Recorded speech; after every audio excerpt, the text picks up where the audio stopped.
Hello and welcome, my beautiful membership community. I hope you can hear me all right. And we're having this unseasonable rainstorm happening, and so this video is coming out a little bit later. Our power was flickering on and off all night, and this morning with thunderstorms. But here I am with you, and I'm looking forward to sharing what I have for you today. So we're coming off of this beautiful full moon.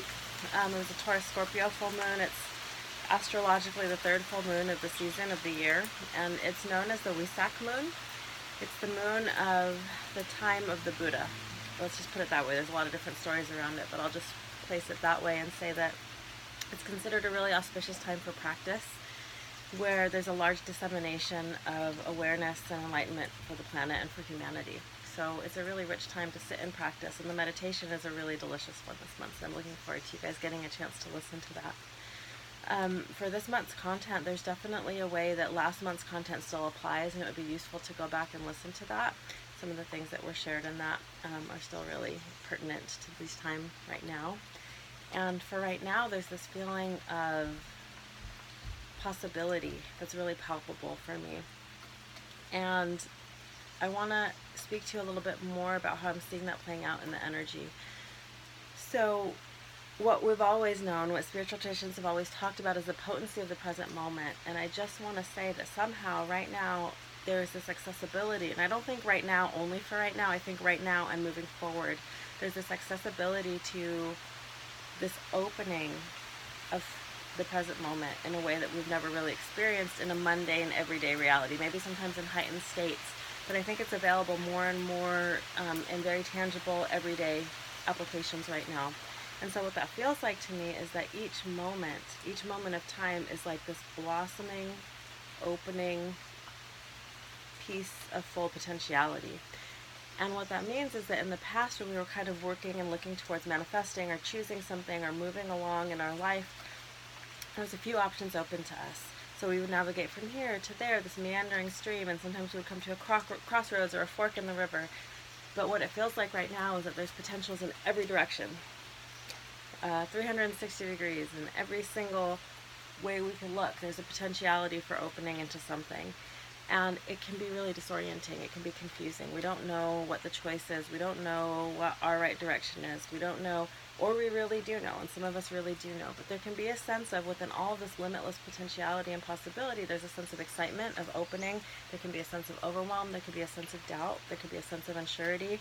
And the one thing that's absolutely true is that we're definitely faced with the unknown. Because if all of us are having all of these potentialities open to us in each moment, what is going to happen, what might be the directionality, the choices people are going to make becomes very, very unknown.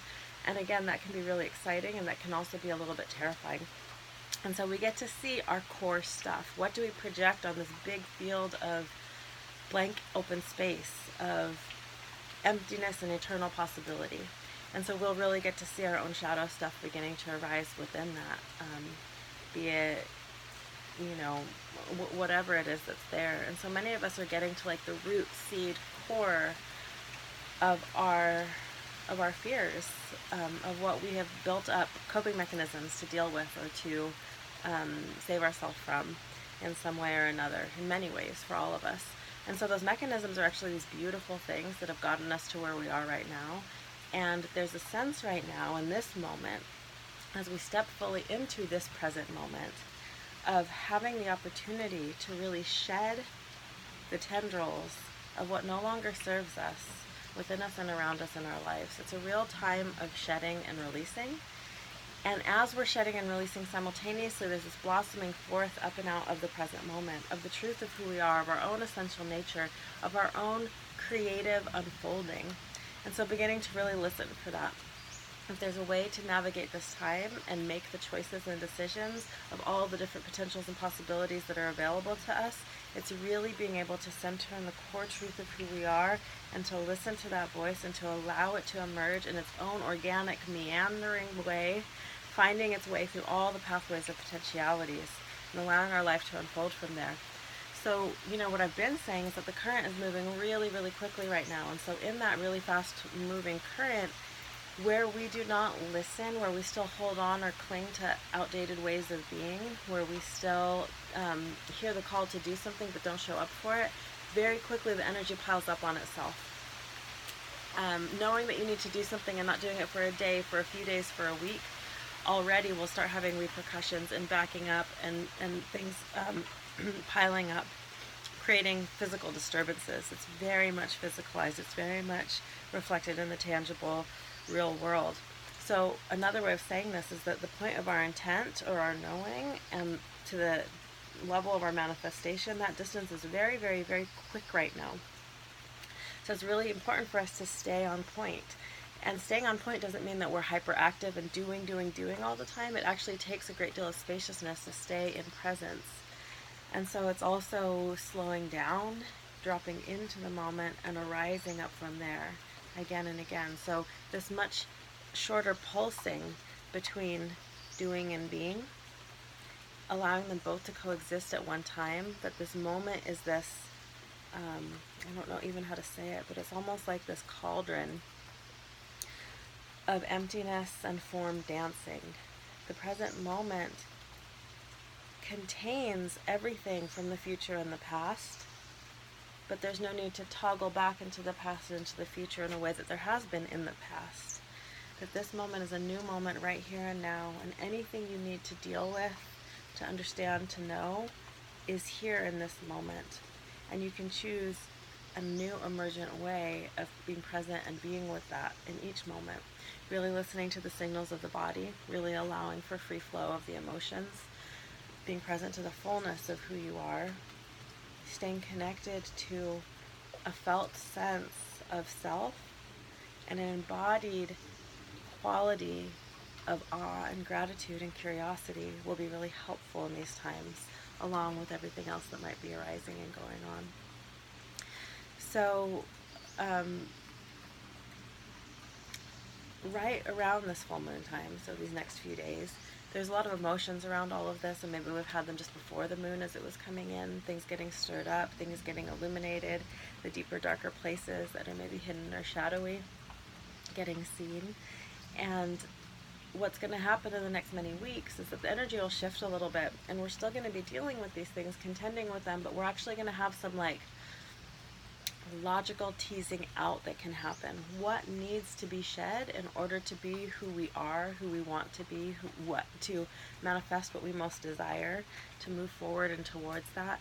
Who do we need to be? What needs to be shed and released? What needs to be put into place? It's a really wonderful time to deal with addictions and old habits, to innovate, commit to, and begin implementing new ways of moving and being, commitments to self, what's unshakable, what you are not willing to compromise on, knowing what that is, really having a sense of pleasure and joy in meeting life in that way, just like cleaning up, really cleaning up, aligning your desires, aligning with your desires so that you can trust them and you can trust your movement forward through them. And I think that what comes of this is really beautiful. And I think that there's an opportunity for things to shift beyond what we think that they could be. So sometimes when we look at, there's these conversations around hope and despair. And in my opinion, the truth is that hope and despair are both still toggling in some way. And that there's something else about being present. And when we have hope or despair, even in the realm of hope, we can only hope with as much as is here right now in this moment to hope from, if that makes sense. And so if we want to really open to new solutions, new possibilities moving forward within our own life, within our own well-being, within the planetary and collective, within the environmental situations that are arising, each present moment offers a new pathway. Each present moment offers a new pathway built upon the choices made from the moment before. In this flowing present moment that keeps moving through time, that we are always in the center of. And so trusting in that, having faith in that, and meeting that moment by moment by moment by moment by moment, and trying to not get caught up in stories, taking in what needs to be taken in, what needs to be understood, transforming it, transmuting it within your own being and self, and making choices from that place in each present moment, centered beautifully within the core truth of who you are. So, I would love to hear from you guys and hear what you have to say about this unfolding for you and what you notice shifting and changing and moving and new opportunities and potentials and possibilities coming up in your life, and the destabilization of other things as other people make choices in their lives. And I would also like to say that within all of this, our 2 year training is beginning again in July. So if you would like to jump in on that, please reach out. It's a wonderful, supportive experience, container, community for exactly what I'm talking about here, and moving into new possibilities and new solutions within our work, within our life, within our relationships and connections. So I bless you all so much. I look forward to hearing from you. I look forward to you doing the meditation, and I love you. Bye.